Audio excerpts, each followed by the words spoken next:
tout. 15 ans de carrière sur YouTube, 5 millions d'abonnés, a donné les miasmes à tout le monde, donc, qui était en coulisses. Et aujourd'hui, on va parler de ce que vous appelez la plus belle expérience de votre vie. C'est un documentaire tourné à Tahiti pendant 1 mois, au plus près des baleines polynésiennes. Ça s'appelle Le souffle de la vie. Vous serez en tournée pour des avant-premières dans le cinéma MK2, partout en France. Et le documentaire sera publié sur YouTube le 8 février, qui est aussi la date de... Mon anniversaire. Eh oui, 28 ans. Vous avez fait une petite crise de la vingtaine? Oui, puisque j'ai fêté donc 28. 28. Grosse crise de la 28aine du coup, ouais. Et j'en ris pas parce que c'est pas... Vous faites hyper jeune, donc voilà. Mais c'est fou qu'on me dise ça à chaque fois. Mais là, je pense que c'est la team maquillage de quotidien. Qui est malade aussi. Bon, on peut dire votre âge ou pas? Oui, bah, je vais fêter mes 41 ans. Bah ouais. Ouais. Et donc vous allez... bah, Mais à ça chaque va. fois, il y a ça. C'est fou, à chaque fois, j'entends un oh. Je sais pas comment le prendre. Pourquoi Tahiti? Pourquoi les baleines? Mais ça s'est fait assez naturellement, en fait. Parce que vous avez une mal de mer? Alors ça, je ne savais pas encore. Non, mais en août, en fait, j'ai ma manageuse, Cathy, qui est aussi mon amie, qui a eu cette opportunité de suivre Maxime Mergalet, un explorateur, photographe. Aventurier. C'est ça, aventurier finalement, oui. Qui lui a proposé de l'accompagner sur une expédition scientifique à Tahiti. Et en fait, on a réfléchi, on s'est dit... On réfléchit pas très longtemps quand Oui, on on vous réfléchit propose pas d'aller à trop Tahiti longtemps. pour aller suivre les Mais baleines. complètement, le sujet est incroyable. Tahiti, c'est un lieu qui fait rêver tellement de personnes qu'on s'est dit que forcément, on allait revenir avec un très beau documentaire. Et du coup, on a suivi une association locale, Océania, et Charlotte Esposito, qui est une scientifique, qui m'a vraiment tenu la main comme un baleineau dans l'eau et qui m'a montré tout ce qu'elle fait pour préserver et continuer ses recherches sur les baleines. Et donc, c'était passionnant. Alors, qu'est-ce qu'une Megaptera nova angliae? C'est le nom scientifique de la baleine. Abos. Abos. Abos de Tahiti. Ouais. Alors, c'est elle qu'on voit là? Ouais, tout à fait. Et vous l'avez Ces images. approchée à combien? Au début, je n'ai pas réussi à en voir de très près parce qu'il y a tout un protocole à suivre. Donc, c'est pas quelque chose qui se fait à chaque fois. C'est pas un dû. Et donc, on a eu beaucoup de chance sur la fin de pouvoir les voir de très très près. Enfin, elles venaient vraiment à nous. Il y avait quelque chose de magnétique où elles ont pris un moment de jeu, de repos. Et c'était presque comme si elles étaient aimantées vers le groupe. C'était assez fascinant. Ça faisait même peur légèrement. Mais Est-ce qu'elles avaient des poux?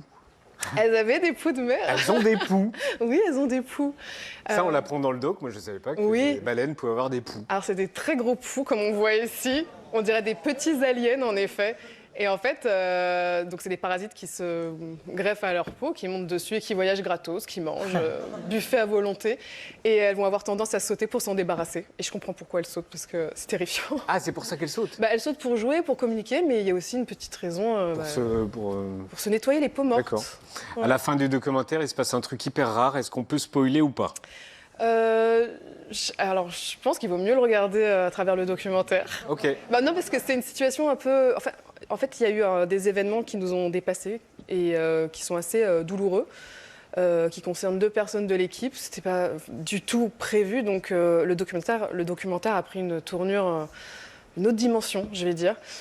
Et au détour de notre dernière expédition, les 2 personnes concernées ont eu quelque chose de très fort qui s'est passé avec les baleines. Et en fait, c'est difficile à décrire, il vaut mieux le voir. Oui. On vous a demandé quel extrait du doc vous vouliez revoir et vous avez répondu le moment où on met le micro dans l'eau. L'hydrophone, ouais. Voilà, l'hydrophone. Le micro dans l'eau. T'as entendu quelque chose? Tiens, je te laisse le plaisir de mettre ça sur tes oreilles.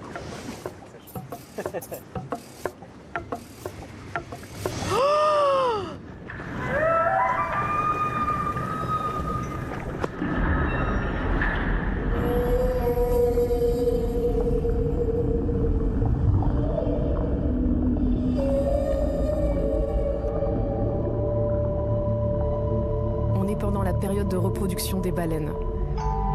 Pour séduire les femelles, les mâles chantent. On entend vraiment ça? Ouais, c'est assez fou.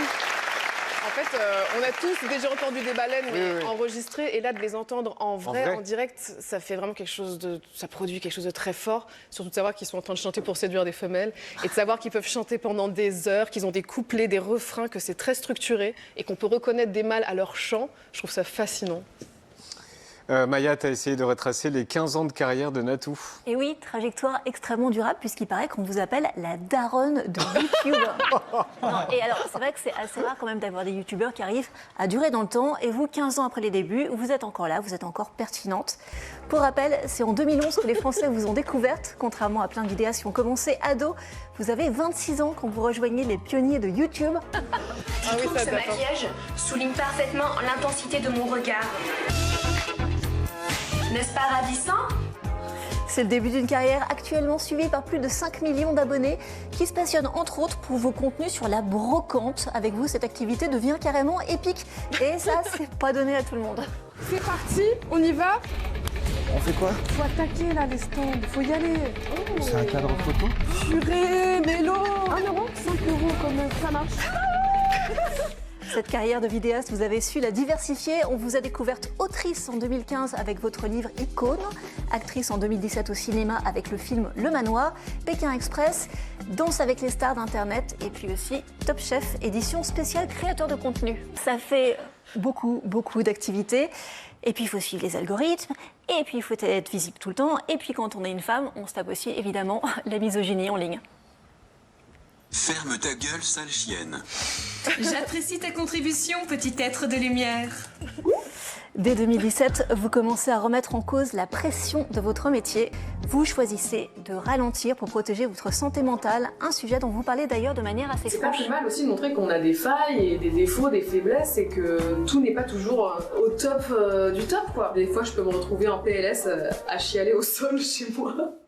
Alors du coup, aujourd'hui, il y a des contenus qui sont moins fréquents pour préserver le plaisir et aussi pour donner de la place aux projets qui sont prioritaires pour vous. En tout cas, c'est ce que vous nous aviez dit quand vous étiez venu en plateau l'an dernier. Et du coup, je me demandais si la balance entre vie privée et vie numérique était enfin aujourd'hui complètement maîtrisée chez vous, ou alors ça reste compliqué. Non, mais la vie privée, j'ai choisi de la laisser privée maintenant. C'est vrai que je suis en couple. J'imagine que ça a été énormément de boulot, par exemple, pour le documentaire, Loin de chez soi, c'est pas simple. En fait, ça s'est fait très rapidement, vraiment. On a décidé de ça en août, on est parti en septembre, on avait 1 mois parce que c'était la période de reproduction et de repos dans les eaux polynésiennes des baleines.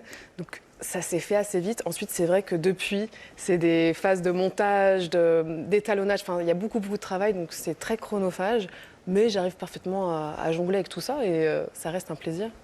Juste rapidement, le YouTube de 2011 versus celui de 2026. On voit qu'il y a peut-être un peu plus de moyens. Non, là, je me vois en 2011. Sur le fonctionnement, sur ce que disait Maya, sur les retours, sur les insultes, sur le... Les insultes, alors j'avoue que je passe un petit peu entre les mailles du filet. Je n'ai pas subi de gros harcèlement. De temps en temps, oui, en effet. Là, dernièrement, d'ailleurs, pour l'annonce du documentaire, j'ai vu sur Twitter quelqu'un qui a dit... donc le titre, c'était « Le plus beau projet de ma vie ». Quelqu'un a mis « Ah, je pensais qu'elle allait annoncer une grossesse, tout ça pour ça. En fait, c'est juste un documentaire. » Donc, par contre, beaucoup de gens ont pris ma défense sur Twitter en disant « Mais elle n'est pas obligée d'avoir... C'est pas... » forcément d'avoir un enfant un accomplissement, quoi, un accomplissement. Et non, à part ça, c'est vrai que je suis un petit peu épargnée. Je n'ai pas eu de gros harcèlement.